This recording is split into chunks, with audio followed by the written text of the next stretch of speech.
Deixa eu te mostrar algo aqui importante, que muitas pessoas não entendem o que eu falo. Mas eu preciso que você tenha calma e entenda. Olha só, o que você está vendo na minha tela agora? Você está vendo um gráfico. Nesse gráfico, eu mostro para você, na linha azul, a inflação aqui no Brasil e na linha roxa, a inflação nos Estados Unidos. Por que eu digo para você que o Brasil está fazendo dever de casa economicamente falando? O Brasil está muito bem economicamente falando comparativamente a, por exemplo, a maior potência econômica do mundo, que é os Estados Unidos. O que é a inflação? A inflação é o aumento médio dos preços de tudo que a gente compra no dia a dia. Com a inflação, a gente pode ver o quanto a nossa moeda está perdendo o poder de compra. Porque se tudo sobe de preço, com a mesma cédula de R$100, eu compro muito menos coisas.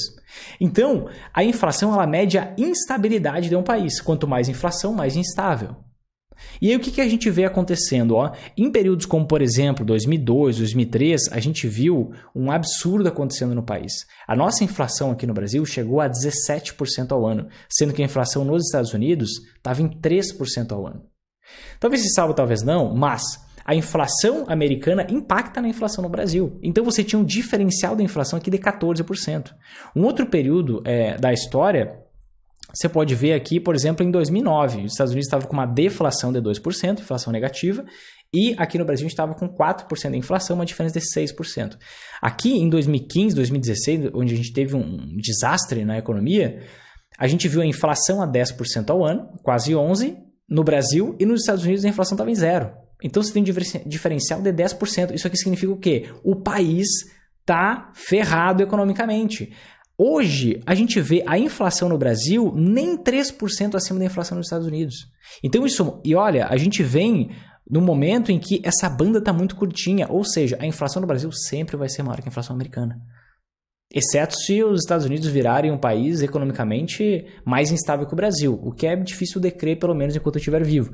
Mas a gente vê que essa banda, esse espaço aqui, ele está muito curtinho. Significa que o quê? Que o país, economicamente falando, está fazendo dever de casa. Que o país está pronto para decolar. É só a maré virar. Como assim a maré virar? A maré da vontade dos investidores de investirem nessa economia. Do medo dos investidores diminuir de forma que eles tenham essa percepção de que, poxa, quem sabe realmente vale a pena investir no Brasil. Então, quando a gente analisa os pontos, os fatores positivos de investir em ações no Brasil, a gente vê um cenário bastante favorável quando a gente analisa a economia local. O diferencial da inflação entre o Brasil e os Estados Unidos está muito pequeno, o que denota que a economia está ajustadinha. Além disso, a taxa de juros ela está num patamar muito mais próximo do fim das altas da taxa de juros do que de, subir mais 5% para ir lá para casa de 18%, 19%, 20% ao ano. A gente vê muitas ações baratas, então o cenário está muito pronto para a gente ter uma grande recuperação. Agora, quando que vai vir essa recuperação? Aqui está o grande problema. Essa recuperação pode vir agora, essa recuperação pode demorar mais algum tempo para acontecer. Por quê? Por conta desse cenário interno, até pode acontecer, tá? Corrida presidencial pode dar uma estressada, pode fazer com que realmente a gente passe por um momento mais instável, um momento mais de medo, mas não é o 80-20 da coisa. O 80-20 da coisa, e eu quero dizer 80-20 da coisa, 80-20 do risco, o grande risco que existe é no cenário externo, é no cenário internacional. Como que anda o cenário internacional? Olha só, payroll. Estados Unidos criam 528 mil empregos em julho, muito acima do esperado. O mercado projetava uma abertura de 250 mil vagas de trabalho e uma taxa de desemprego de 3,6%. Então, o que acontece? A projeção era a criação de 250 mil vagas de trabalho. Aconteceram 528 mil empregos que foram criados. O que você acha? Essa é uma notícia positiva ou negativa para a economia? Parece que sim. Para a economia, o melhor é a gente ter o quê? Mais gente empregada.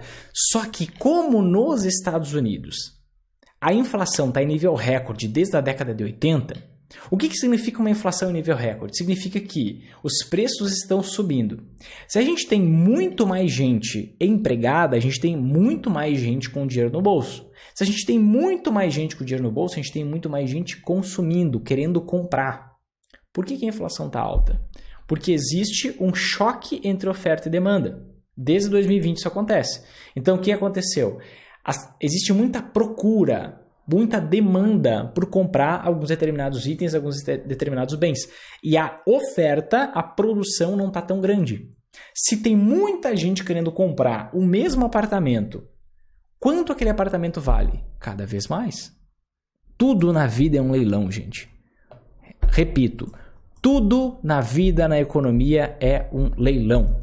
Então, se tem muita gente querendo comprar, cada vez você vai dando lances maiores e o preço vai subindo. Se tem muita gente querendo vender e quase ninguém querendo comprar, o que acontece? Você vai num leilão, por exemplo, tem um item ofertado lá, o lance inicial é R$5.000. Se tem muita gente querendo comprar, aquele negócio pode ser vendido por 5 milhões. Se não tem ninguém querendo comprar, vai ser comprado por R$5.100. Entende? Então, quando você cria muitas vagas de trabalho, humanitariamente é muito bom no curto prazo. Principalmente para as pessoas que estão sendo empregadas, que estavam fora do mercado de trabalho. Mas para a economia como um todo, é muito negativo, porque vai ter mais gente com o dinheiro no bolso, mais gente querendo consumir, com uma oferta que está defasada, uma oferta que está fraca. O que acontece? Você pode ter maiores índices de inflação. Em contrapartida, se você tem um maior índice de inflação, o que pode acontecer? Isso toma poder de compra das pessoas. Então, no curto prazo é bom, mais gente empregada. Só que se a inflação subir ainda mais, se o preço de tudo subir ainda mais por conta de um consumo muito maior, acaba que todo mundo vai perder. Então, poucas pessoas ganham, todo mundo perde porque a inflação vai ser muito maior. Você entende? E, em contrapartida, o que acontece? Com uma elevação na inflação, caso haja nos Estados Unidos, pode ter uma alta nos juros nos Estados Unidos mais forte. E aqui existe o segundo fator de risco. Primeiro fator de risco, esse emprego muito forte nos Estados Unidos. Economia muito aquecida nos Estados Unidos. Economia aquecida é bom. Economia muito aquecida é ruim. Vai levar o país para o buraco, para a recessão. Por quê? Olha só, parece um paradoxo. Eu quero que você preste atenção e entenda. Se uma economia está muito aquecida, é sinal que ela não está em recessão. Faz sentido? Só que se a economia está aquecida demais, a inflação sobe muito.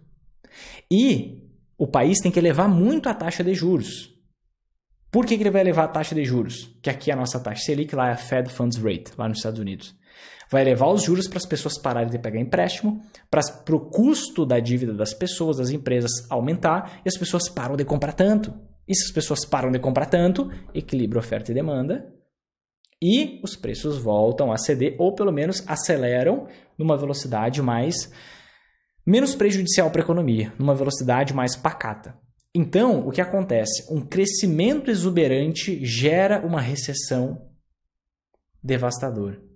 Então, se a economia está muito forte por lá, muito aquecida, isso é mau sinal, porque isso eleva a inflação, eleva a taxa de juros, sobe o custo da dívida de todo mundo, ninguém mais pega empréstimo, as pessoas vão consumir menos, o menor consumo vai fazer com que empresas vendam menos, paguem mais juros pela dívida, comece a dar um lucro menor, comece a dar prejuízo, e várias ações vão se desvalorizar, vai acontecer uma onda de desemprego, é o retorno do processo. É o retorno do processo. Tem um momento de crescimento, crise, e assim a gente vai evoluindo no longuíssimo prazo como economias e como sociedade.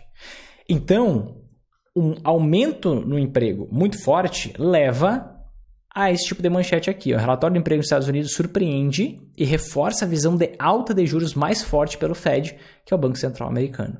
Para economistas, criação de vagas e alta de salários diminuem preocupação com recessão, mas aumentam preocupação com inflação. Se a inflação aumentar, aumenta a taxa de juros e depois volta a aumentar a preocupação com a recessão. Então, a gente tem uma notícia que parece ser positiva, só que na verdade é negativa.